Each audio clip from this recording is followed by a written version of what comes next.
பீடம் வாருங்கள் இறை மக்களே, ஆண்டவர் சந்நிதி சேருங்கள் இறை குலமே.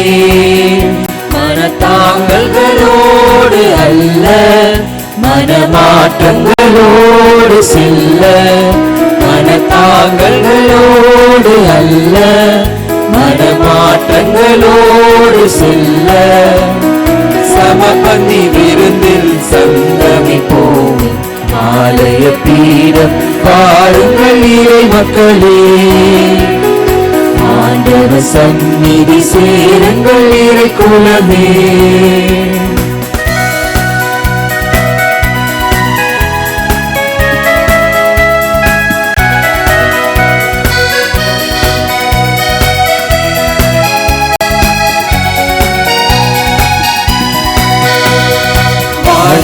வழிபாடும் இணைந்திடவே, வார்த்தையை வாழ்வாய் அமைந்திடுவோம். இறைவாய் பெறுவதை அருள் என்போம், இன்பதை பகிர்வதை சமம் என்போம். நல்வாழ்வு ஆன்மீக வழிபாடு, நல்வாழ்வு ஆன்மீக வழிபாடு. இந்த திருப்பலி அது போலே பாடு. ஆலய பீடம் வாருங்கள் இறை மக்களே, ஆண்டவர் சந்நிதி சேருங்கள் இறை குலமே. மனத்தாங்கல்களோடு அல்ல, மனமாற்றங்களோடு செல்ல. மனத்தாங்கல்களோடு அல்ல, மனமாற்றங்களோடு செல்ல.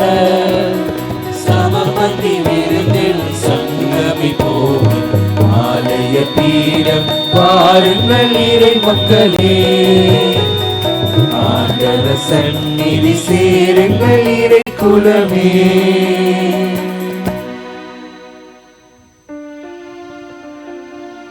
தந்தை மகன் தூய ஆவியாரின் பெயராலே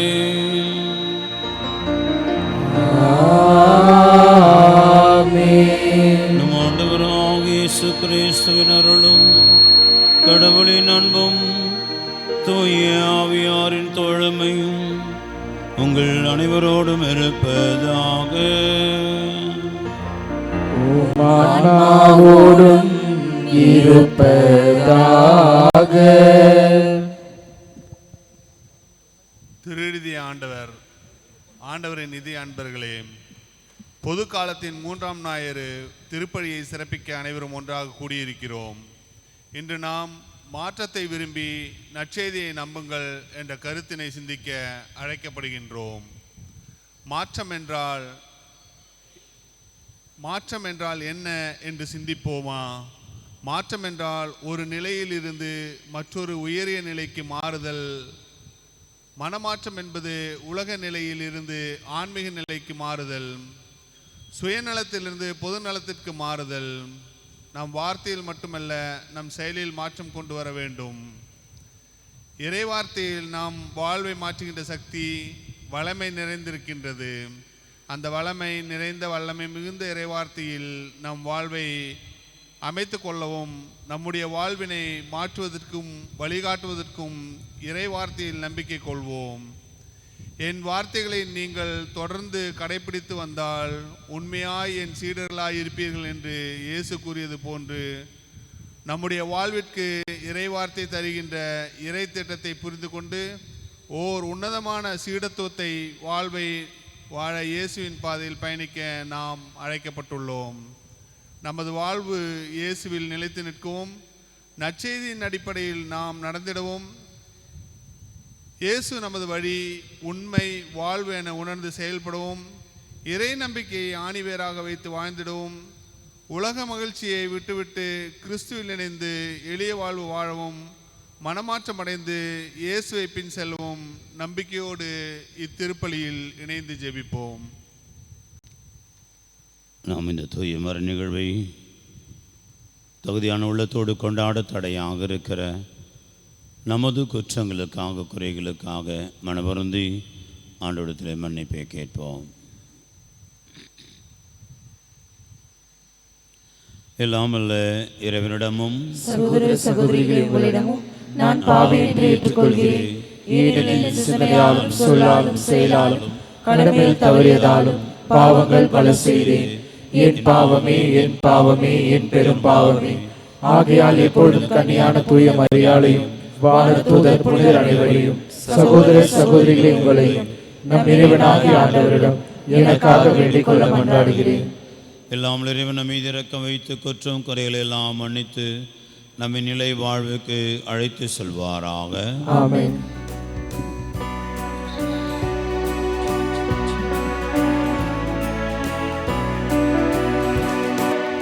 ஆண்டவரே இரக்கமாயிரும்.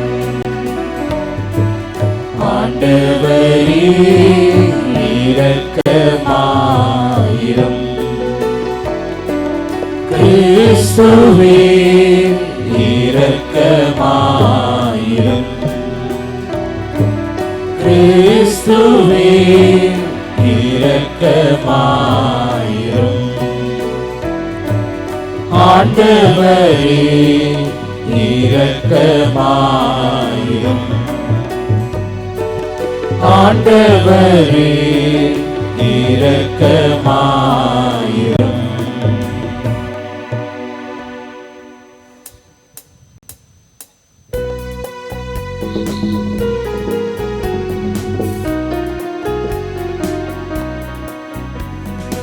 உன்னதங்களிலே கடவுளுக்கு மாட்சி உண்டாகுக. உலகினிலே நல்மனதோருக்கு அமைதியும் உண்டாகுக. புகழ்கின்றோம் யாமும் உம்மையே, வாழ்த்துகின்றோம் இறைவனே. உமக்கு ஆராதனை புரிந்து உம்மை மாட்சிப்படுத்துகின்றோம் யாம். உமது மேலான மாட்சியின் பொருட்டு உமக்கு நன்றி கூறுகின்றோம்.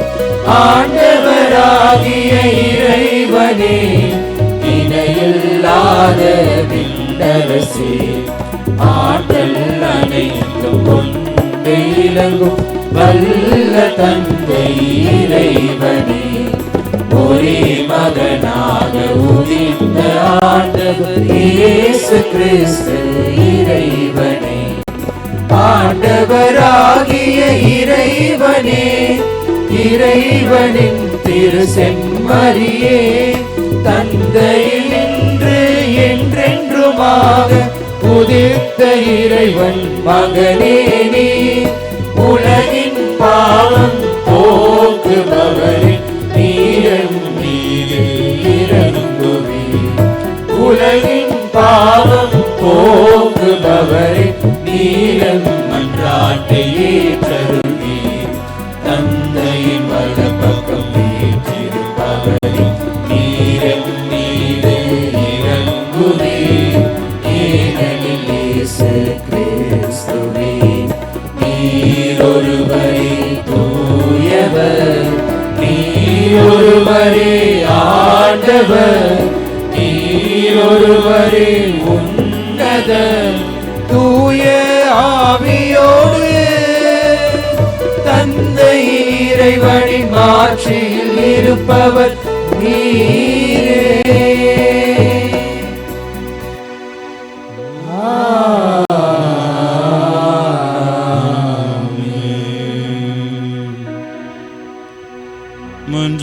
மன்றாடுவோமாக. இன்றென்றுமுள்ள இல்லாமல்ல இறைவா, எங்கள் செயல்களை உமது திருவுளத்திற்கேற்ப நிறுபடுத்தி அருளும். இவ்வாறும் அன்பு திருமகனின் பெயரால் நாங்கள் மிகுதியான நற்செயல்கள் புரிந்திட தகுதி பெறுவோமாக. உமோடு தூய ஆவியாரின் ஒன்றிப்பில் இறைவனாய் என்றென்றும் வாழ்ந்து ஆட்சி செய்கிற ஆண்டவரும் உம் திருமகனுமாக இயேசு கிறிஸ்து வழியாக உம்மை மன்றாடுகின்றோம்.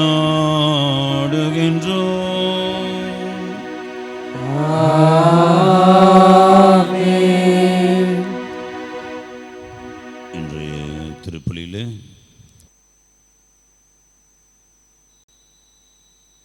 முதல் வாசகம். நினிவே மக்கள் தீய வழிகளில் நின்று விலகினர். இறைவாக்கினர் யோனா நூலிலிருந்து வாசகம். அதிகாரம் 3, இறைவார்த்தைகள் 1 முதல் 5 வரை மற்றும் 10. அந்நாட்களில் 2ஆம் முறையாக யோனாவுக்கு ஆண்டவரின் வாக்கு அருளப்பட்டது. அவர், நீ புறப்பட்டு நினிவே மாநகருக்கு போய் நான் உன்னிடம் சொல்லும் செய்தியை அங்குள்ளோருக்கு அறிவி என்றார். அவ்வாறே யோனா புறப்பட்டு ஆண்டவரது கட்டளைப்படி நினிவேக்கு சென்றார். நினிவே ஒரு மாபெரும் நகர். அதை கடக்க 3 நாட்கள் ஆகும். யோனா நகருக்குள் சென்று ஒரு நாள் முழுதும் நடந்த பின் உரத்த குரலில், இன்னும் 40 நாளில் நினிவே அழிக்கப்படும் என்று அறிவித்தார். நினிவே நகர மக்கள் கடவுளின் செய்தியை நம்பி எல்லோரும் நோன்பிருக்க முடிவு செய்தார்கள். பெரியோர் சிறியோர் அனைவரும் சாக்கு உடை உடுத்தி கொண்டனர். கடவுள் அவர்கள் செய்தது அனைத்தையும் பார்த்தார். அவர்கள் தீய வழிகளில் நின்று விலகியதை அவர் கண்டு தம் மனதை மாற்றிக்கொண்டார். தாம் அவர்கள் மீது அனுப்புவதாக சொல்லி இருந்த தண்டனையை அனுப்பவில்லை. இது ஆண்டவரின் அருள்வாக்கு. இறைவனுக்கு நன்றி.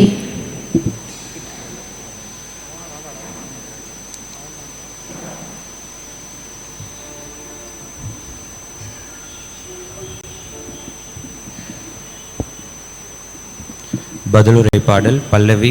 ஆண்டவரே உம் பாதைகளை நான் அறிய செய்தருளும். ஆண்டவரே உம் பாதைகளை நான் அறிய செய்தருளும்.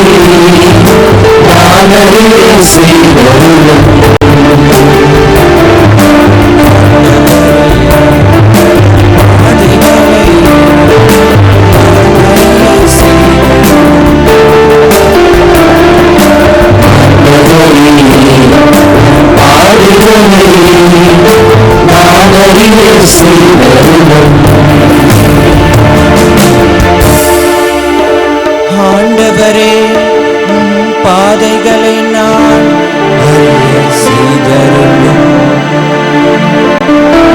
வழிகளை கற்பித்தருளும்.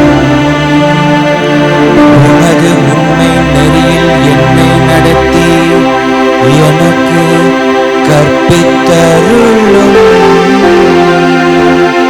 ஏனெனில் நீரே என் மீட்பராம் கடவுள்.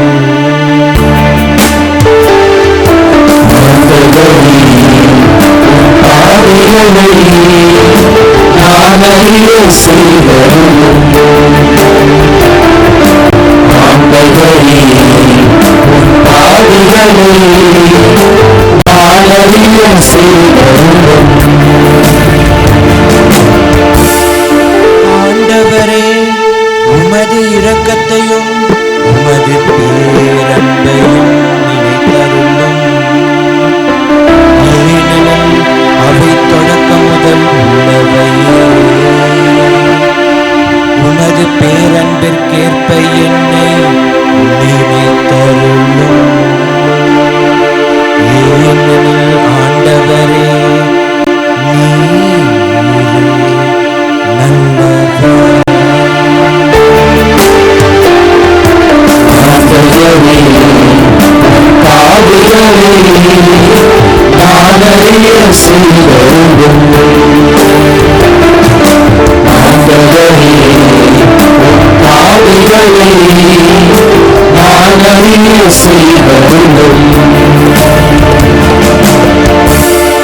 ஆண்டவரே நல்லவர், நேர்மையுள்ளவர். ஆகையால் அவர் பாவிகளுக்கு நல்வழியை கற்பிக்கின்றார். எளியோரை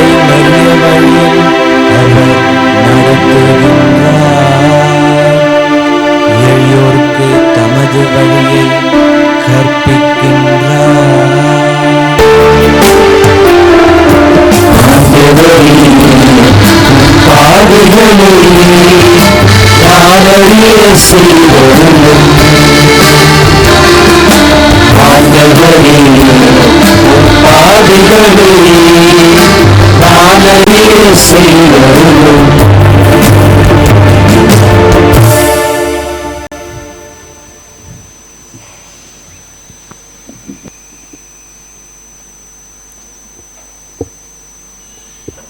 இந்த உலக அமைப்பு கடந்து போகக்கூடியது. திருத்தூதர் பவுல் கொரிந்தியருக்கு எழுதிய முதல் திருமுகத்திலிருந்து வாசகம், அதிகாரம் 7, இறைவசனங்கள் 29 31 முடிய. அன்பர்களே, நான் சொல்வது இதுவே, இனியுள்ள காலம் குறுகியதே. இனி மனைவி உள்ளவரும் மனைவி இல்லாதவர் போல் இருக்கட்டும். அழுபவர் அழாதவர் போல், மகிழ்ச்சியுற்றோர் போல் மகிழ்ச்சியுறுவோர் மகிழ்ச்சியற்றவர் போலவும், பொருள்களை வாங்குவோர் அவை இல்லாதவர் போலவும் இருக்கட்டும். உலக செல்வத்தை பயன்படுத்துவோர் அவற்றில் முழுமையாக ஈடுபடாதவர் போல் இருக்கட்டும். இவ்வுலகு இப்போது இருப்பது போல் நெடுநாள் இராது. இது ஆண்டவரின் அருள்வாக்கு. இறைவனுக்கு நன்றி.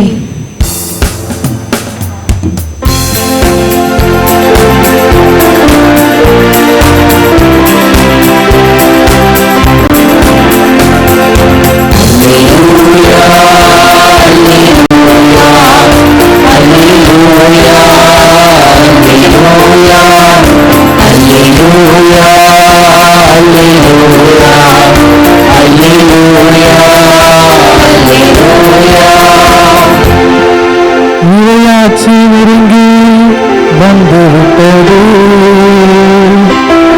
மனம் மாறி நற்செய்தியை நம்புங்கள் என்கிறார் ஆண்டவர். அல்லேலூயா.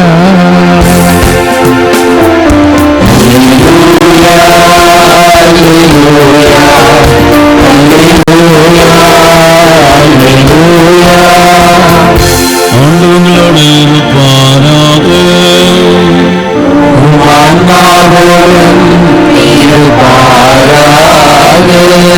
மார்க்கெழுதியிலிருந்து வாசகம்.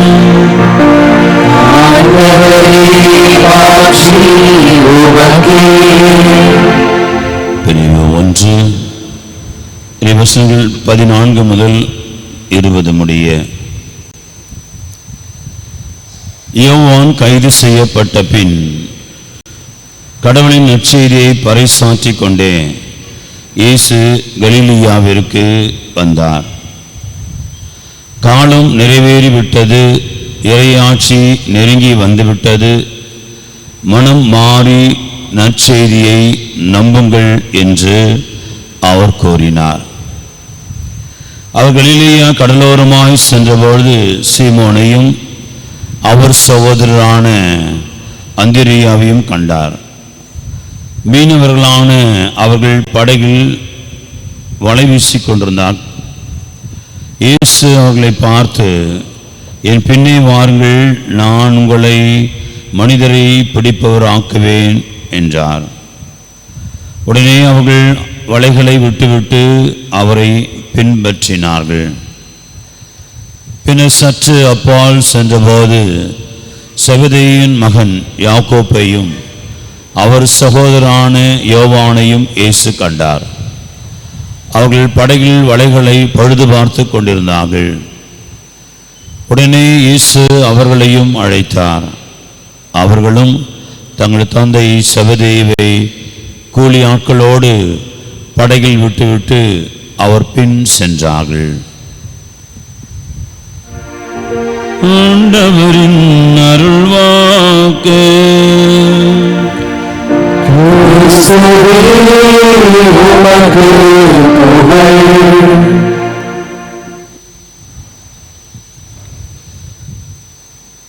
கிறிஸ்தன்புக்குரிய சகோதர சகோதரிகளே,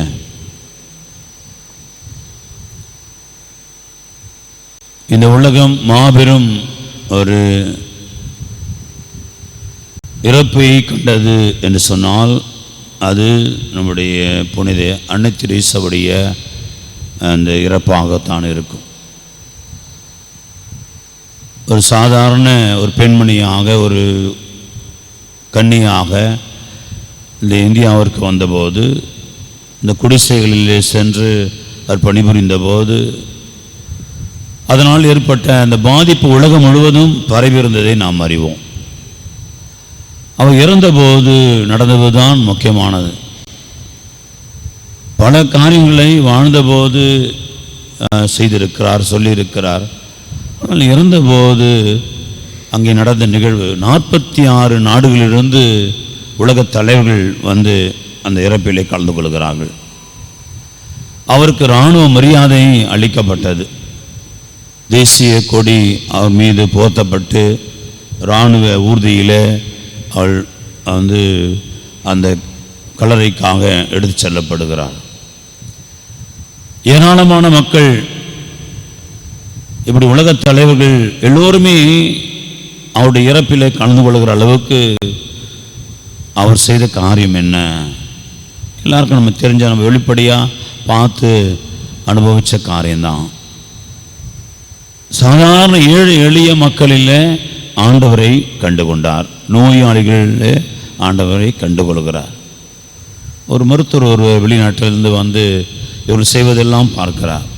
ஒரு தொழுநோயாளரை அவர் தொட்டு அவர் அந்த புண்கள் எல்லாம் கழுவி அந்த மருந்து இடுவதை பார்த்த பொழுது அந்த தொழுநோயாளர் அந்த மருத்துவர் சொல்லுகிறார், சிஸ்டர், மதர், நான் ஒரு டாக்டர் தான், நீங்கள் ₹1,00,000 கொடுத்தா கூட நான் இந்த வேலையை நான் செய்ய மாட்டேன் அப்படின்னு சொல்கிறார். அப்பொழுது அனைத்து சொல்கிறாங்க, சாரி டாக்டர், நான் கூட நீங்கள் அதுக்கு மேலே 10 லட்சம் கொடுத்தா கூட நான் இந்த வேலையை செய்ய மாட்டேன்னு சொல்கிறேன். அப்படியே இதை செய்கிறீங்க? எப்படி செய்கிறீங்க நீங்கள்? நான் என் இயேசுவுக்காக செய்கிறேன். இந்த மனிதனுக்குள்ளே இயேசுவை பார்க்கிறேன், என்னுடைய இயேசு அங்கே இருக்கிறார், நான் இயேசுவுக்கு மருந்து எடுக்கிறேன், அவ்வளோதான், இந்த மனிதனுக்கு இல்லை. எனவே என் இயேசுவை இந்த மனிதனுக்குள்ளே, இந்த தொழுநோயாளருக்குள்ளே பார்க்கிறேன். எனவே அவர் மருந்துகளுக்கு, அவருடைய புண்களுக்கு நான் மருந்து எடுக்கிறேன், என் இயேசுவுக்காக எதையும் செய்வேன். அது அப்படிப்பட்ட உள்ள உறுதியோடு வாழ்ந்த அந்த சகோதரி இந்த உலகத்தையே தன் வசப்படுத்தி கொண்டார். ஆண்டவர் நற்செய்தியை சொல்லுகிறார், நான் உங்களை மனிதர்களை பிடிப்பவர் ஆக்குவேன். அது மனிதர்கள் பிடிப்பவர் ஆக்குவேன் என்று சொன்னால், இப்படிப்பட்ட இந்த ஒரு அன்னை தெரேசாவுடைய இறப்பை, அவருடைய வாழ்வு சாட்சியமே நமக்கு இது புரிந்து கொள்வதற்கான எளிதான ஒரு காரியமாக இருக்கிறது. மனிதர்களை பிடிப்பவர், இனி முதல் நீங்கள் மனிதர்களை பிடிப்பவர்களாக இருப்பீர்கள். இதுவரை மீன்களை பிடிச்சிங்க, அது உங்கள் பிழைப்புக்காக, உங்களுடைய வசதிக்காக, உங்கள் முன்னேற்றத்திற்காக உழைத்தீர்கள். இது முதல் நீங்கள் மனிதரை பிடிப்பவராக உங்களை மாற்றுவேன் என்று சொல்வது, மனிதர்களை தன் பால் ஈர்த்து கொள்ளுகிற அந்த ஒரு ஆசிரை இறைவன் நமக்கு கொடுக்கிறார். ஆக என்பவர்களே, அப்படிப்பட்ட ஒரு சிடத்தியாக வாழ இறைவன் நம்மை அழைக்கின்றார். என்று ஆண்டவர் நம்மை ஒரு சீடத்துவ வாழ்க்கைக்கு அழைக்கிறார். எப்படிப்பட்ட சீடத்துவ வாழ்க்கைன்னா, மனிதர்களை பிடிப்பவர்களாக இருக்கிற சீடத்துவ வாழ்க்கை, ஆன்மாக்களை மீட்டுக்கொள்கிறவராக இருக்கிற ஒரு சீடத்துவ வாழ்க்கை. அங்கே அப்படிப்பட்ட ஒரு வாழ்விற்காக நம்ம எல்லோருமே அழைக்கப்பட்டிருக்கிறோம். எல்லோருமே சீடர்களாக, சீடத்தைகளாக, திருமுழுக்கு பெற்ற அனைவருமே அழைக்கப்பட்டிருக்கிறோம் என்பதை உணர இன்றைய இறை வார்த்தை நமக்கு அழைப்பு விடுக்கிறார். ஆக அன்பார்ந்தவர்களே, மீண்டுமாக நமக்குள்ளே ஒரு கேள்வி எழலாம். இன்று ஆண்டவர் முதலாக தன்னுடைய பணி வாழ்வை ஆரம்பிக்கிறார். தன்னுடைய போதனை, அந்த போதிக்கும் பணியை, பணிவாழ்வு, பொது வாழ்வை ஆரம்பிக்கிறார். இதே நாம் வெளித்தில் வாசிக்கலாம். அவர் முதலாக என்ன செய்கிறார்? ஆண்டவர் இந்த பணிவாழ்வுக்கு முன்னால் பாலைவனத்தில் சென்று அங்கே உண்ணா நோன்பு இருக்கிறார். 40 நாட்கள் உண்ணா நோன்பு இருக்கிறார். அது பிறகு சோதனை, அழகினால் சோதனை, அதை அவர் முறியடித்து விட்டு அதற்கு பிறகு அவர் கீழே இறங்கி வருகிறார். ஆக கீழே இறங்கி வருகிற பொழுது என்ன நடக்கிறது? எங்கே வருகிறார்? கலிலியா கடற்கரை அந்த பகுதிக்கு வருகிறார். கலிலியா பகுதிக்கு வருகிறார். கலிலியா பகுதி அப்படின்னு சொன்னாலே அது ஒரு ஒதுக்கப்பட்ட ஒரு பகுதி, அல்லது ஓரங்கட்டப்பட்ட ஒரு பகுதி, அல்லது கிராமத்து பகுதி. அது எல்லாம் இருக்கிறவெல்லாம் பாவிகள் என்று ஏறக்குறைய இவங்கெல்லாம் முரடர்கள், பாவிகள், திருடர்கள் என்று முத்திரை கொடுத்தப்பட்ட ஒரு பகுதி. அதெல்லாம் மீண்டுமாக எனவே தான் அந்த கேள்வியை எழுப்புகிறார்கள், நாசரேத்திலிருந்து நல்லது எதுவும் வருமா, வரக்கூடுமா என்ற கேள்வியும் அதனால் வருகிறார். அவங்க அப்படிப்பட்ட ஒரு பகுதி. அது மட்டும் இல்லாமல் ஏன் அப்படிப்பட்ட ஒரு எண்ணம் அங்கே இருந்தது, அவங்க மீது இருந்ததுன்னு சொன்னால், புறவனத்து மக்கள் நிறைய சூழ்ந்திருந்த ஒரு பகுதி, புற இனத்தை வாழ்ந்த ஒரு பகுதி, அதிகமாக வாழ்ந்த பகுதி கலிலேயா பகுதி. இந்த சமாரியா என்பது அருகில் இருக்கிறது. எனவே சமாரியர்களோடு இந்த யூதர்களும் அவர்கள் ஒன்று சேர்ந்து அவர்களுடைய கொடுக்கல் வாங்கலில் அவர்கள் பலவிதமான உறவுகளில் ஈடுபட்டிருக்கிறார்கள். எனவே அவர்கள் பாவிகள் என்று முத்திரையிட்டு கொட்டப்பட்டிருந்தார்கள். எனவே அப்படி புறவினத்தார் வாழ்ந்த பகுதி, ஒரு நாட்டுப்புற பகுதி, ஒரு முன்னேற்றம் காணாத ஒரு பகுதி, அதுபோல் ஒதுக்கப்பட்ட மக்கள் வாழ்ந்த, சாதாரண ஏழை எளிய மக்கள் வாழ்ந்த ஒரு பகுதி. இந்த பகுதி தான் ஆண்டவர் இயேசு தன்னுடைய பணி வாழ்வை ஆரம்பிக்க செல்கிறார். கலிலேயாவுக்கு என்று சொல்லப்படுகிறது. அவர் கலிலேயாவுக்கு நற்செய்தி பறைசாற்றி கொண்டே சென்றார். ஏன் ஆண்டவர் இயேசு எருசலேமுக்கு போகலை? படித்தவர்கள் இருக்கிறார்கள், பெரிய பெரிய மத தலைவர்கள் இருக்கிறார்கள், ஆட்சியாளர்கள் இருக்கிறார்கள், அங்கே வசதிகள்லாம் இருக்கிறது. ஏன் ஆண்டவர் அங்கே சென்று தன் பணி வாழ்வை ஆரம்பிக்கலை, நற்செய்தி அறிவிக்கலை? அதற்கு மீண்டுமாக இந்த முதல் மாதத்தை நம்ம உற்று பார்த்தால் தெரியும். அங்கே நினிவே மக்களுக்கு யோனா அனுப்பப்படுகிறார். நினிவே நகரம் ஒரு புறவனத்து பகுதி, ஆண்டவரை அறியாத மக்கள் வாழ்கிற ஒரு பகுதி, யூதர்கள் கிடையாது. ஆனால் எனவே தான் யோனா தயங்குகிறார். யோனாவுக்கு நிறைய பிரச்சனை இருக்குது. ஒன்று, அவங்க எப்படி என்ன கேட்பாங்களோ கேட்க மாட்டாங்க, அது ஒரு பக்கம், ஏன்னா புறவனத்து பகுதி. அடுத்து சொல்கிறார், நான் உங்களை நம்ப முடியாது முதல்ல என்று ஆண்டவர்கிட்ட சொல்கிறார். நீ எளிதில் மனமாறக்கூடியவராக இருக்கிறீர், செய்யதாக சொல்லுகிற தீங்கை குடித்து மனமாறுகிற கடவுள் நீங்கள், எனவே நான் போக மாட்டேன் அப்படின்னு சொல்கிறார். ஆகவே அப்படிப்பட்ட ஒரு சில காரியங்கள் யோனாவுக்கு இருந்தது. ஆனாலும் அவர் கடைசியாக அங்கே செல்வதை நாம் பார்க்கிறோம். சென்று அறிவிக்கிற அந்த ஒரு பகுதி தான் இன்று கொடுக்கப்பட்டிருக்கிறது. அங்கே சென்று அவர் அறிவிக்கிறார். உடனடியாக அனைவருமாக சாக்கு உடையோடு உடுத்தி சாமலில் உட்கார்ந்து உன்னால் நோன்பு இருந்து ஆண்டவர் நோக்கி ஜெபிக்கிறார்கள். இப்போ தெரியும் ஏன் ஆண்டவர் இயேசு கலிலேயாவுக்கு போனார். ஏனென்றால் மனம் மாறுவதற்கு தயாராக இருக்கிற மக்கள் இருக்கிறார்கள். யோனாவின் செய்தியை கேட்டு நினிவே மக்கள் உடனடியாக மனமாற தயாராக இருந்தது போல, ஏழை எளிய மக்கள் அல்லது பாவிகள் என்று அறியப்பட்டவர்கள் அல்லது நாட்டுப்புறத்தார்கள் என்று அறியப்பட்டவர்கள், ஒதுக்கப்பட்டவர்கள், ஓரங்கட்டப்பட்ட அறியப்பட்டவர்கள் தான் அவருடைய செய்திக்காக, அவர் விடுதலைக்காக, அவர் கொடுக்கிற நலத்திற்காக ஏங்கி தவித்து கொண்டிருக்கிற மக்களாக இருந்தார்கள். பல்வேறுபட்ட பிடியில் அவர்கள் சிக்கியிருந்தார்கள். பொருளாதாரம், சமூகம் அல்லது அரசியல் போன்ற அனைத்து பிடிகளிலும் சிக்கி தவித்த மக்களாக இருந்தார்கள். எனவே அவர்கள் எதிர்பார்த்து இருந்தார்கள், எதிர்பார்ப்பு அதிகமாகிறது. எனவே ஆண்டவர் இயேசு கலிலேயாவுக்கு செல்கிறார். அங்கே மனம் மாற தயாராக இருக்கிற மக்கள் மத்தியில் அவர் தன் பணி வாழ்வை ஆரம்பிக்கிறார். சாதாரண ஏழை எளிய மக்கள் வாழ்க்கையில் தன் பணி வாழ்வை ஆரம்பிக்கிறார். நினிவே மக்களைப் போல அவர்களும் மனம் மாறி ஆண்டவர் பக்கம் கூட்டம் கூட்டமாக அவரை பின் சொல்வதை நாம் பார்க்கிறோம். அவள் அன்பார்ந்தவர்களே, நாமும் கூட மனமாற்றத்திற்காக அழைக்கப்படுகிறோம். ஆண்டவர் நம்மை அழைத்திருக்கிறார். ஒருவேளை கலிலேயா மக்கள் மீது நம்பிக்கை வைத்து தன் பணி வாழ்வை தொடங்கி காலம் நிறைவேறிவிட்டது, விண்ணரசு நெருங்கிவிட்டது, நற்செய்தி நம்புங்கள் என்று சொல்லி அங்கே இப்போ சொன்னால் அவங்க கேட்பாங்க, மனம் மாறுவாங்க, என் கூட இருப்பாங்க, என் சீடர்கள் அங்கே இருப்பாங்க என்று தன் சீடர்களை அழைத்தது போல நம்மையும் நம்பி ஆண்டவர் அழைத்திருக்கிறார்.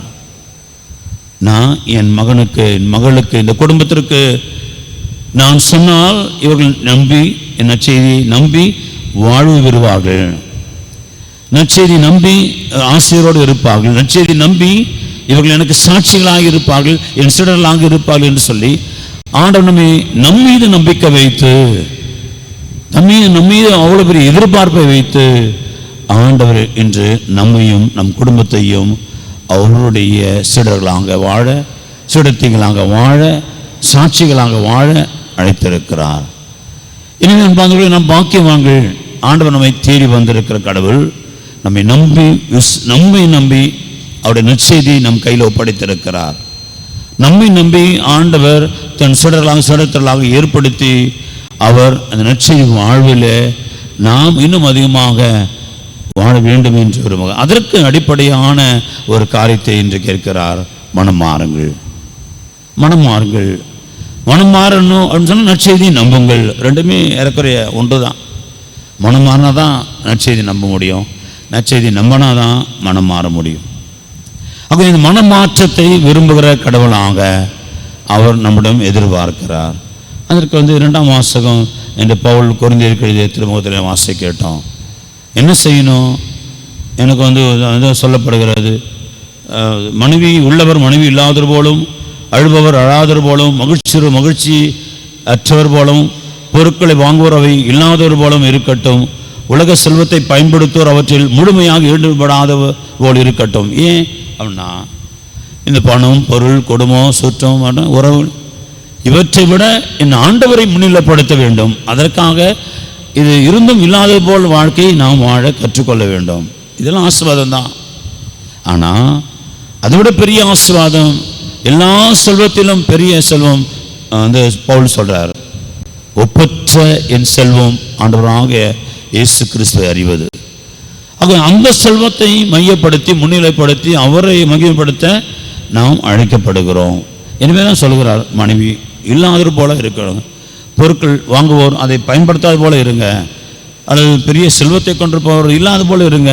ஏன்னா உங்களுக்கு பெரிய செல்வம், உங்களுக்கு பெரிய ஆசீர்வாதம், உங்களுக்கு பெரிய உறவு எல்லாத்தையும் உங்களுக்கு கொடுக்கிற ஒரு காரியம் கொடுக்கிறவர் உன் ஆண்டவர், உன் இயேசு. அவரை முன்னிலைப்படுத்தி அவரை மையப்படுத்தி அவருக்காக எப்பொழுதுமே வாழுகிற ஒரு வாழ்க்கை, அது சாட்சிய வாழ்க்கை.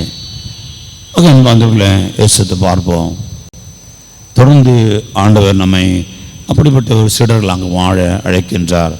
அந்த சீடத்துவ வாழ்க்கை உணர்ந்து நம்மை நம்பி ஆண்டவர் அழைத்திருக்கிறார் என்பதை உணர்ந்து நாம் நம்முடைய குடும்பம் அவருக்கு சாட்சியாக இருக்கணும் என்று அவர் விரும்பி நம்மை அழைத்திருக்கிறார், தேடி வந்து அழைத்திருக்கிறார். நம் கையில் இந்த நற்செய்தியை கொடுத்து அதை நம் பிறருக்கு நற்செய்தியாக நாம் மாற இறைவன் நமக்கு என்று அழைப்பு கொடுக்கிறார்.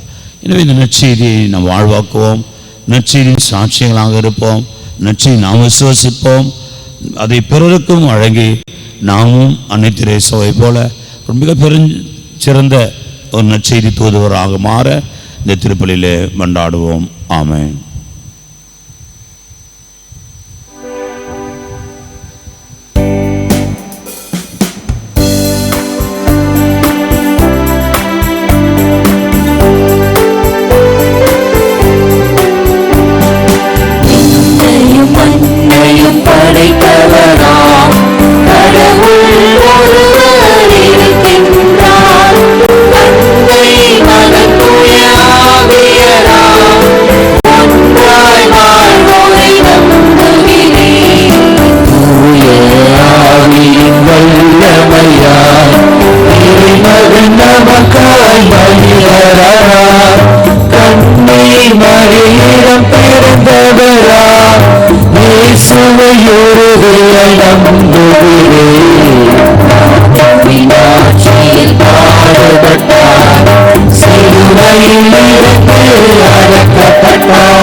நம்புகிறேன்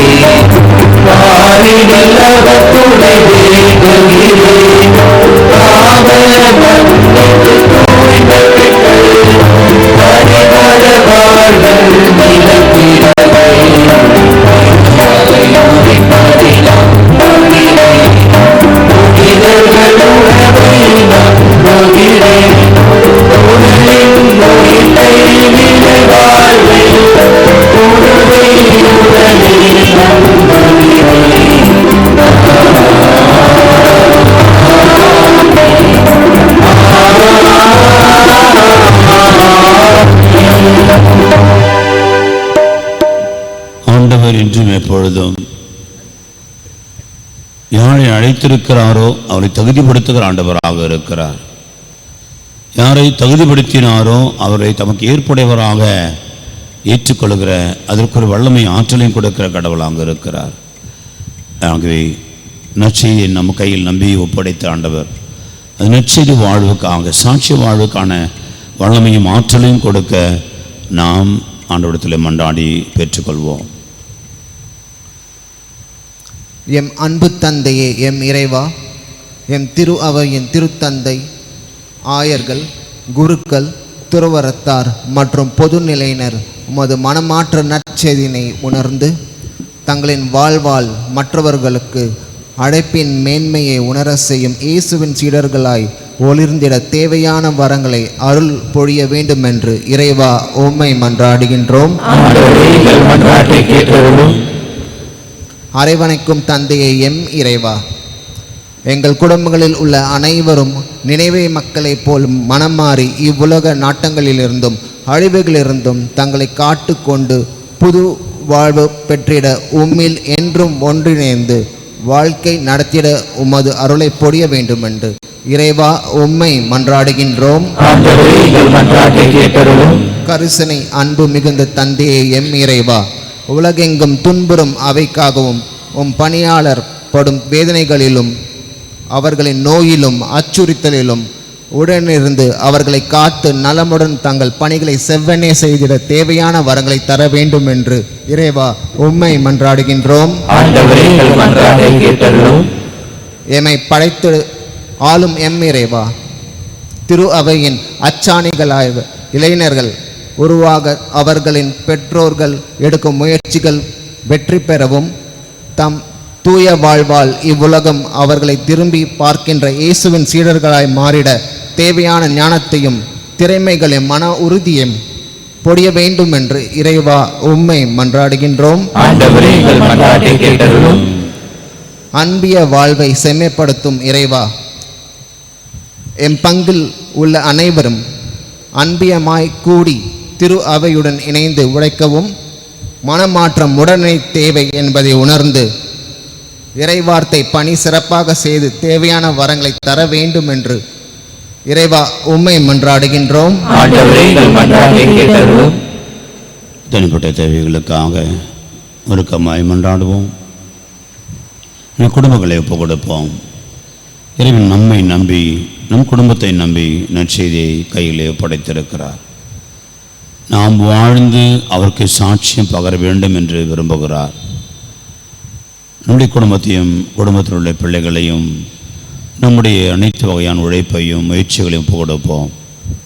அனைத்தும் ஆண்டவரை முன்னிலைப்படுத்த, ஆண்டவரை மகிமைப்படுத்த, ஆண்டவருக்கு சாட்சியாய் நம்ம வாழ உதவி செய்ய வேண்டுமாய் ஆண்டவர் ஆஸ்வதிக்க மன்றாடுவோம். இந்த மன்றாட்டுகள் எல்லாம் ஆண்டவரை கிறிஸ்து வழியாக நாங்கள் உம்மை மன்றாடுகின்றோம். ஆமென்.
சகோதர சகோதரி, உங்களுடைய என்னுடையதுமான இந்த பலி எல்லாம் உள்ள தந்தை இறைவனுக்கு ஏற்றதாகும்படி மன்றாடுங்கள். ஆண்டவர் தமது பெயரின் புகழ்ச்சிக்காகவும் ஆட்சிக்காகவும் நமது நன்மைக்காகவும் புனித திருவை அனைத்து நலனுக்காகவும் உமது கையிலிருந்து இப்பலியை ஏற்றுக்கொள்வாராக. ஆண்டவரே, எங்கள் காணிக்கைகளை கனிவுடன் ஏற்றலுமை வேண்டுகின்றோம். இவற்றை பயன்படுத்தி இவை எங்கள் மீட்புக்கு பயன்பட அருள் புரிவீராக.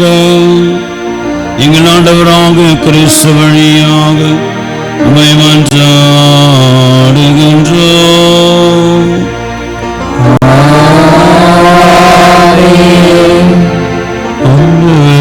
ஆண்டவர்களோடு இருப்பாராக.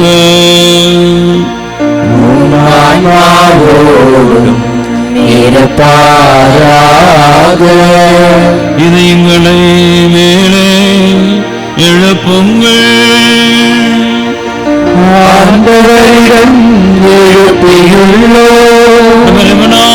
ஆண்டவருக்கு நன்றி கூறுவோம்.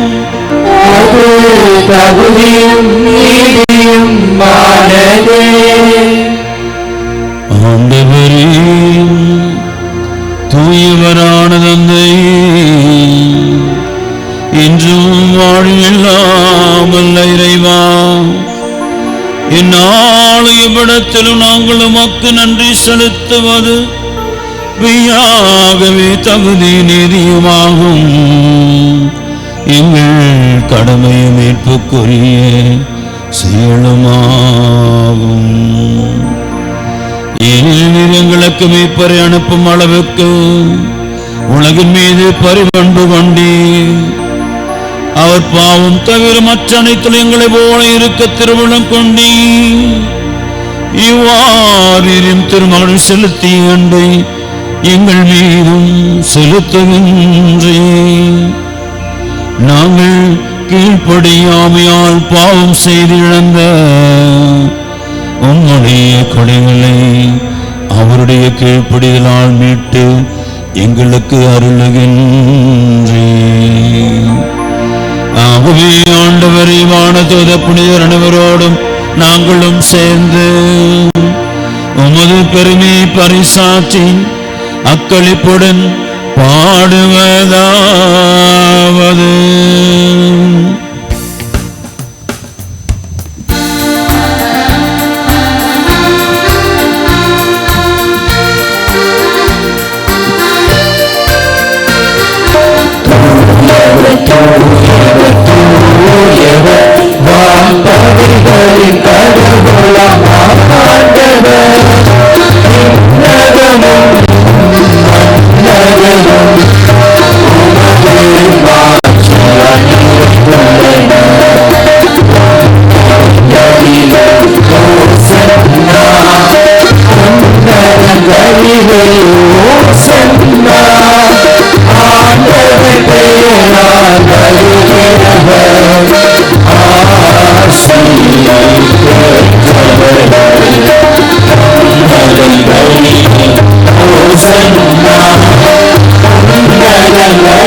ஆண்டவரே, தூயவர், உம்முடைய படைப்புகள் அனைத்தும் போடுவது தகுமே. ஏனெனும் திருமகனாக எங்கள் ஆண்டவர் இயேசு கிறிஸ்து வழியாக தூய ஆவியாரின் செயலாற்றலால் அனைத்தையும் உய்வித்து தூய்மைப்படுத்துகின்றீர். கதிரவன் தோன்றி மறையும் வரை உமது பெயருக்கு தூய காணிக்கையை ஒப்பு கொடுக்குமாறு உமக்கென மக்களை இடையராது ஒன்று சேர்த்து வருகின்றீர். எனவே ஆண்டவரே, உமதுக்கு அர்ப்பணிக்க நாங்கள் கொண்டு வந்துள்ள காணிக்கைகளை அதே தூய ஆவியால் புனிதப்படுத்த தாழ்மையுடன் மன்றாடுகின்றோம். இவ்வாறும் திருமகனாக எங்கள் ஆண்டவர் இயேசு கிறிஸ்துவின் உடலாகவும் இரத்தமாகவும் இவை எங்களுக்கு மாறுபனவாக. அவர் பணித்தவாறு இம்மறை நிகழ்வுகளை கொண்டாடுகின்றோம்.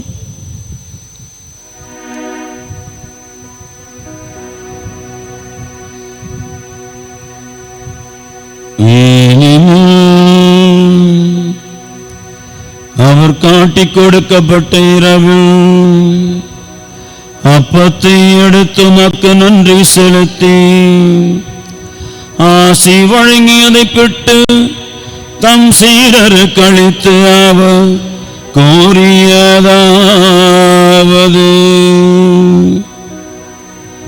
அனைவரும் இதிலிருந்து பெற்று உண்ணுங்கள்,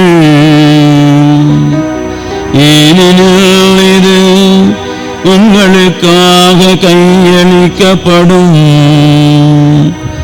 என் உடல்.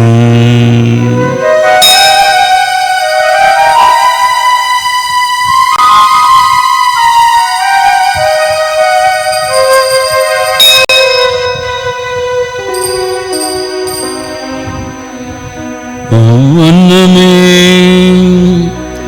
இரவிருந்து அருந்திய பின் கிண்ணத்தையும் எடுத்து உமக்கு நன்றி செலுத்தி ஆசி வழங்கியதை தம் சீடருக்கு அளித்து அவர் கூறியதாவது, அனைவரும் இதிலிருந்து பெற்று பருகுங்கள், ஏனெனில் இது புதிய நிலையான உடன்படிக்கைக்குரிய இரத்தத்தின் கிண்ணம், இது பாவ மன்னிப்புக்கென்று உங்களுக்காகவும் பலருக்காகவும் சிந்தப்படும். இது என் நினைவாக செய்யுங்கள்.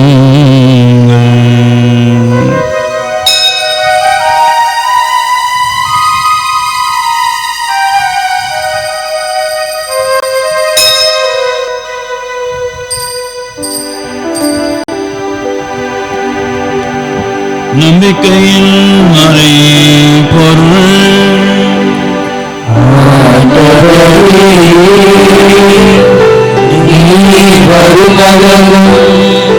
உமது இறப்பினை அறிக்கையிடுகின்றோம், உமது உயிர்ப்பினையும் எடுத்துரைக்கின்றோம். ஆகவே ஆண்டவரே, நாங்கள் கிறிஸ்து இறப்பை உயிர்ப்பினை கூர்ந்து வியப்புக்குரிய உமது விண்ணேற்றத்தை நாங்கள் நினைவு கூறுகின்றோம். இவர் மீண்டும் வருவார் என எதிர்பார்த்திருக்கும் நாங்கள் இப்புனிதமான உயிருள்ள பலியை நன்றி செலுத்தி மொக்கப்போ கொடுக்கின்றோம். உமது திரு அவையின் காணிக்கைகளை கண்ணோக்கி ஏறல முயமன்றாடுகின்றோம். இப்பலியினால் நீ உலங்கணிய திருவுளமானீர்.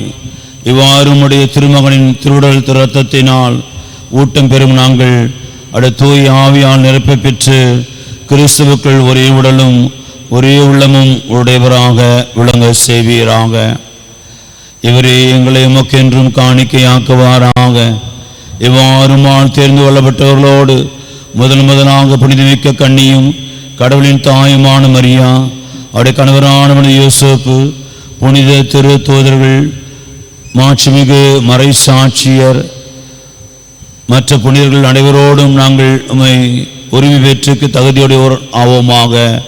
இவளை வேண்டுதலால் நாங்கள் என்றும் உமது உதவியை பெறுவோம் என உறுதியோடு இருக்கின்றோம். ஆண்டவரே, எங்களை உமோடு ஒப்புரவாக்கும்படி உலகிற்கெல்லாம் அமைதியும் மீட்பும் தர வேண்டும் என்று மன்றாடுகிறோம். இவ்வுலகில் பயணம் செய்யுமது திரு அவையை சிறப்பாக அடியாராக எங்கள் திருத்தந்தை பிரான்சிஸ், என்னுடைய பேராயர் ஜார்ஜ், எல்லா ஆயர்கள், திருநிலையினர், உமக்கு சொந்தமான மக்கள் ஆகிய அனைவரையும் நம்பிக்கையிலும் அன்பிலும் உறுதி பெற செய்வீராக. நீர் விரும்பியபடியும் திரும்ப நிற்கின்ற இந்த குடும்பத்தின் வேண்டல்களுக்கு கனிவுடன் செவிசாய்த்திரளும். கனிவுள்ள தந்தையே, எங்கும் சென்று கொண்டிருக்கும் மக்களை கனிவுடன் உம்மோடு சேர்த்து கொள்ளும். இறந்து போன எங்கள் சகோதர சகோதரிகளையும் உமக்கு வந்தவராய் வாழ்ந்து உலகை விட்டு சென்ற அனைவரையும் முதாட்சியில் கனிவுடன் ஏற்றருளும். நாங்களும் அங்கு வந்து சேர்ந்து அவர்களோடும் ஆட்சியால் என்று மனநிறைவு அடைவோம் என ஆண்டவராக கிறிஸ்து வழியாக எதிர்நோக்கி இருக்கிறோம். இவர் வழியாகவே நீர் உலகிற்கு எல்லா நன்மைகளையும் வழங்குகின்றீர்.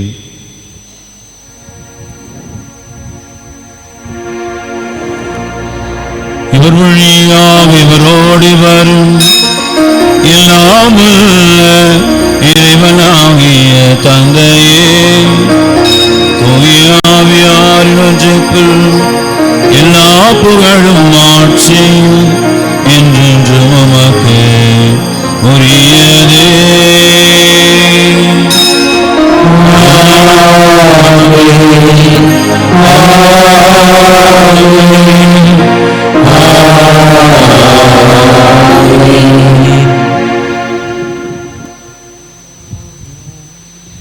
இன்றும் எப்பொழுதும் அழைத்தவர் உண்மையுள்ளவராய் இருக்கிறார். யாரை அழைத்திருக்கிறார் அவர்களை இன்னும் அதிகமாய் தன் வல்லமையால் நிரப்புகிற ஆண்டவராக இருக்கிறார். பவுலுக்கு திரும்ப திரும்ப சொல்லுகிறார், என் அருள் உனக்கு போதும், என் கிருபை உனக்கு போதும், என் வல்லமை உனக்கு போதும். ஆகவே நாம் பல நேரங்களில் ஏராளமான வல்லமையும் ஆசிரியம் பெற்றுக்கொள்கிறோம், நாம் பயன்படுத்துவதும் கிடையாது.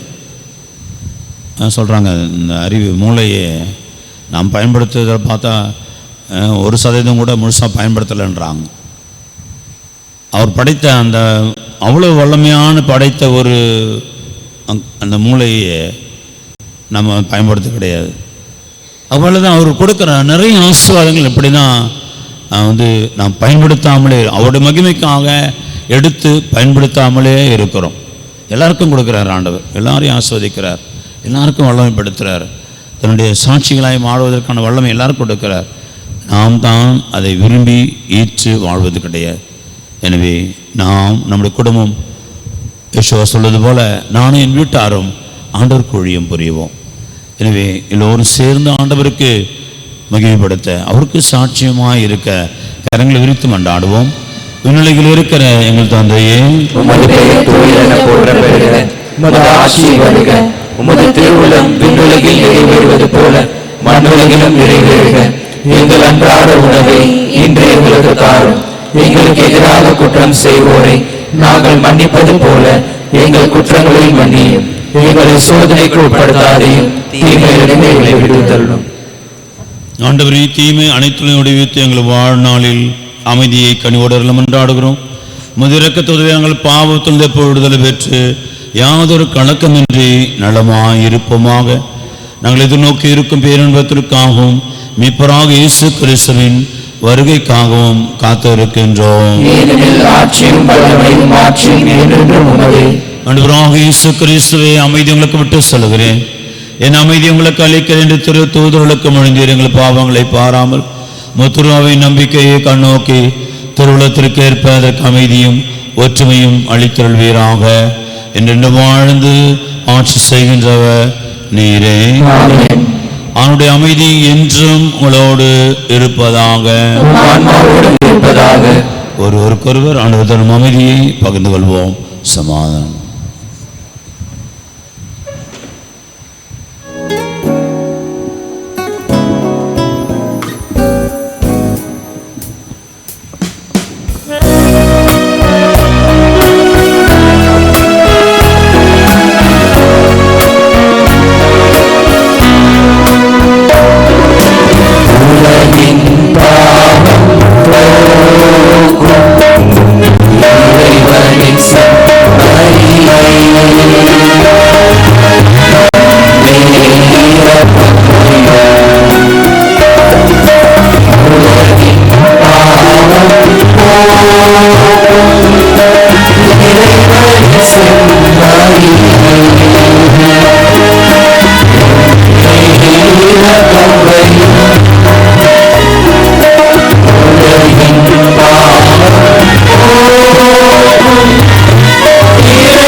கிறிஸ்துவே, உயிருள்ள திருமகனே, தந்தையின் திருவிழப்படி தூயாவியான தொழிப்பால் முதியரப்பின் வழியாக உலகுக்கு வாழ்வழித்தீர். இந்த புனிதமிக்கப்படலால் இரத்தத்தினால் எல்லா குற்றங்களிலிருந்தும் தீமை அனைத்து விடுவித்து நாங்கள் இன்றுபட கட்டளைகளில் கருத்தோன்றி நிற்க செய்தால் நாங்கள் ஒரு பொழுதும் உம்மை விட்டு பிரியவிடாதேயும்.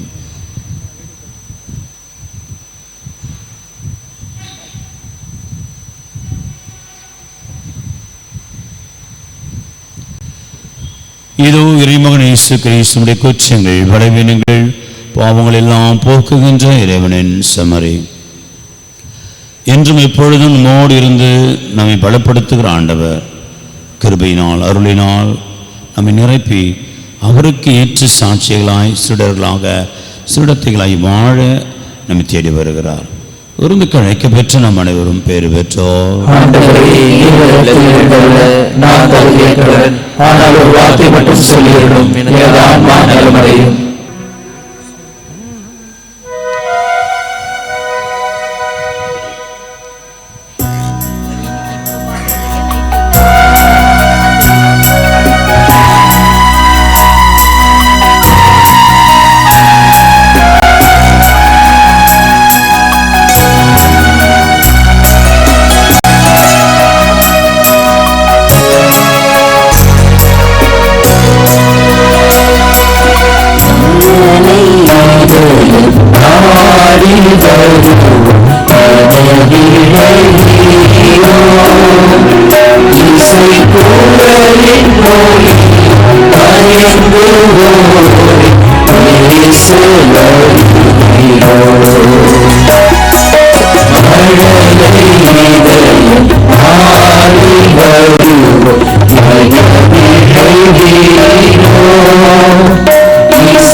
கிறிஸ்துவின் ஆன்மாவே என்னை புனிதமாக்கும், கிறிஸ்துவின் திருவுடலே என்னை மீட்டருளும், கிறிஸ்துவின் திரு ரத்தமே எனக்கு எழுச்சியூட்டும், கிறிஸ்துவின் விழாவின் தண்ணீரே என்னை கழுவிடுமே. கிறிஸ்துவின் பாடுகளே என்னை தேற்றிடுமே. ஓ நல்ல இயேசுவே எனக்கு செவிசாயும். உம் திரு காயங்களுள் என்னை மறைத்தருளும். உம்மிடமிருந்து என்னை பிரிய விடாதேயும். தீய பகைவிடமிருந்து என்னை காத்தருளும். எனது இறப்பின் வேளையில் என்னை அழைத்தருளும். உம்மிடம் வர எனக்கு கட்டளையிட்டருளும். புனிதர்களோடு காலமும் உம்மை புகழ செய்யும்.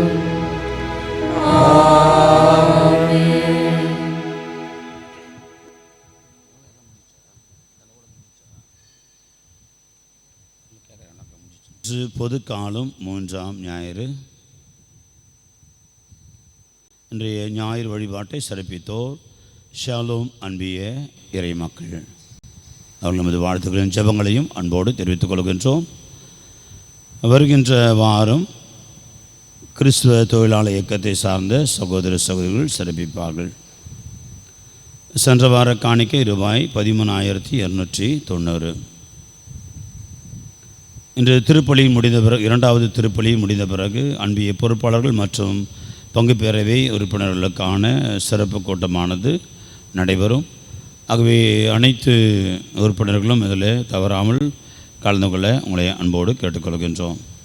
நீங்கள் நர்சரி மற்றும் பிரைமரி பள்ளிக்கூடத்திலிருந்து வந்திருக்கிற செய்தி, அவர்களுடைய சேர்க்கைக்கான விண்ணப்ப படிவங்கள் வருகின்ற 16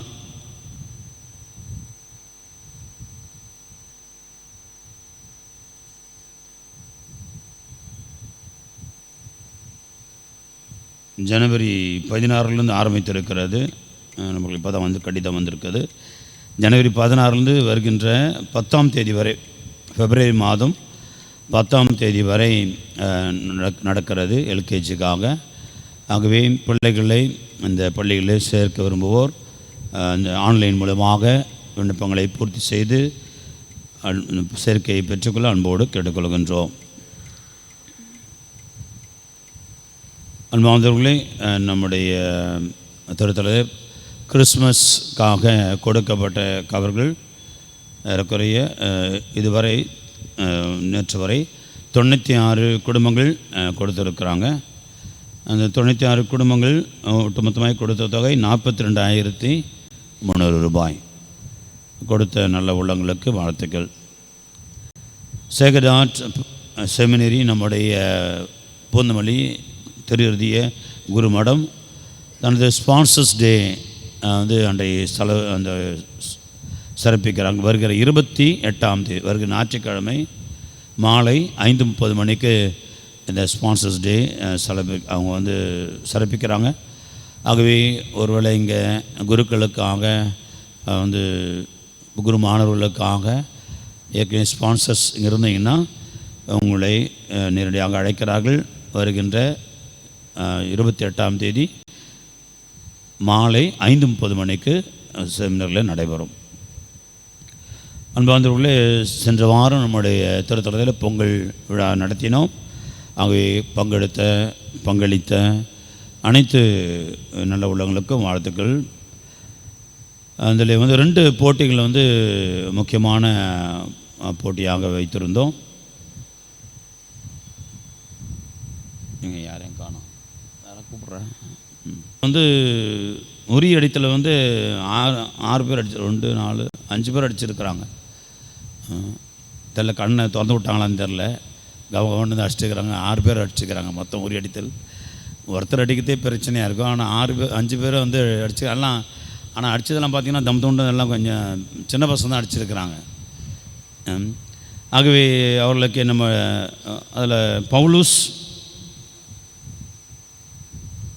கரெக்டாக கடைசியாக தூங்கிட்டு இருப்பான். மாடா அவன் இங்கே உரியடி மட்டும் முடிச்சுருந்தான். பலது கரெக்டாக அடிச்சுக்கிறான்.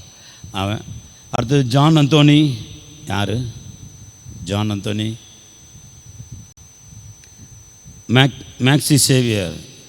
எப்பா அடிக்கூடாது, அடிக்காது, நான் வந்து முதல்ல வாங்க சீக்கிரம் வாங்க. அடுத்தது வாணி. ஏதோ பயங்கர வீராங்கனை வர பொழுது வாங்க. உனக்கு கண்ணடை காட்டியிருந்தாலே சரியாக இருந்திருக்கும்.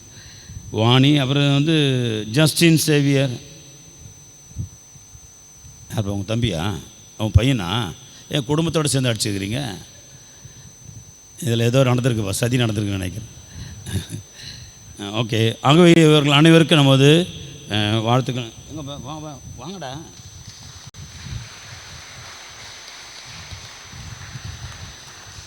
அவங்க கொடுத்துட்டு போயிட்டு.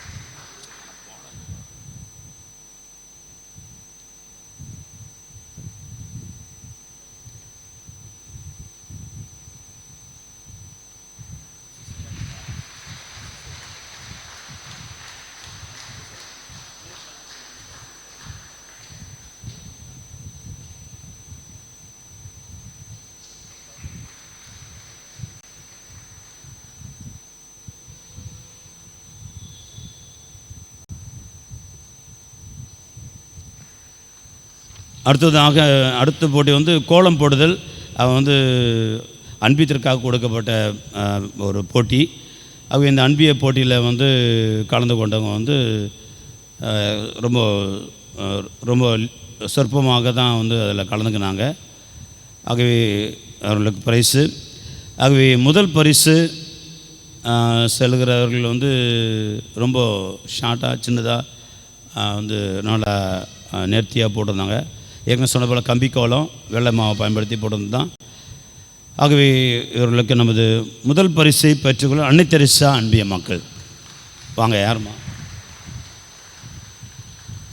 முதல் பரிசு அன்னை தெரசா அன்பியம். இரண்டாவது பரிசு செபஸ்தியார் அன்பியம். ரெண்டாவது பரிசு செபஸ்தியார் அன்பிய மக்கள். கைத்தட்டலாம். நம்ம தான் போடலை, போட்டவங்களாவது கைத்தட்டலாமே. மூன்றாவது பரிசு 2 பேருக்கு நல்லாயின் மற்றும் கிளாரா அன்பியம். நல்லாயின் மற்றும் கிளாரா அன்பிய மக்களுக்கு மூன்றாவது பரிசு 2 அன்பியத்திருக்கோம். நல்லாயின் குட் ஷெப்பர்ட் யாரும் இல்லையா?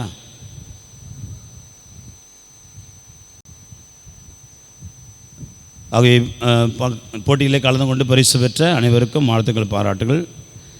திருமண அறிக்கை. மன்றாடுவோமாக. எல்லாம் வல்ல இறைவா, எங்களுக்கு அருள் புரியுமை வேண்டுகின்றோம். அதனால் புத்துயிர் அளிக்கும் அது அருளை பெற்றுள்ள நாங்கள் உமது கொடைகளை முன்னிட்டு என்று பெருமை கொள்வோமாக. எங்கள் ஆண்டவராகிய கிறிஸ்து வழியாக உம்மை மன்றாடுகின்றோம்.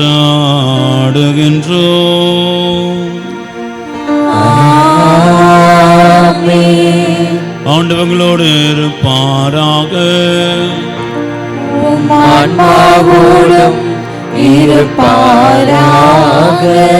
எல்லாம் வல்ல இறைவன் தந்தை மகன் தூய ஆவியார் உங்களை ஆசீர்வதிப்பாராக.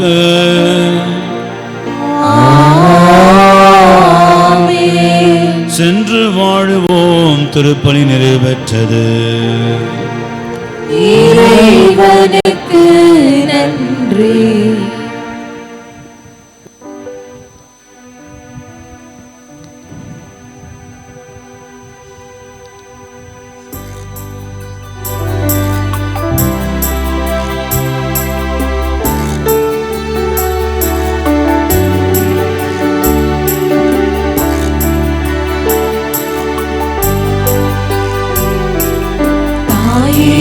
பாதவி நாடினோ தஞ்சமென கூறினோ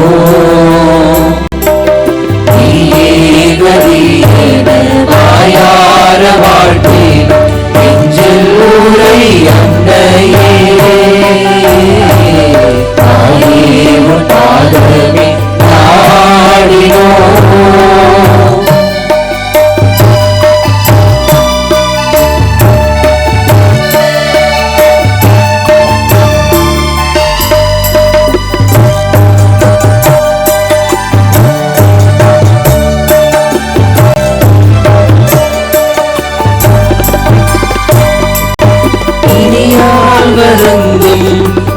நீங்கவே தினம் கோடி பேர்கள் உனை நாடுவார். திவியால் வருந்தும் துணை நீங்கவே தினம் கோடி பேர்கள் உனை நாடுவார். கனிவோடு நீ வந்தாய், கனிவோடு துணை செய்வார். கருணாகவே நீ கரியங்கையே, தாயே உன் பாதமே நாடினோம்.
நிலையான புகழுக்குரிய தூய்மை மிகு நற்கருணைக்கு எல்லா காலமும் ஆராதனையும் புகழும் ஆட்சியும் உண்டாக கடவுள். தந்தை மகன் தூய ஆவியாரின் பெயராலே ஆமென்.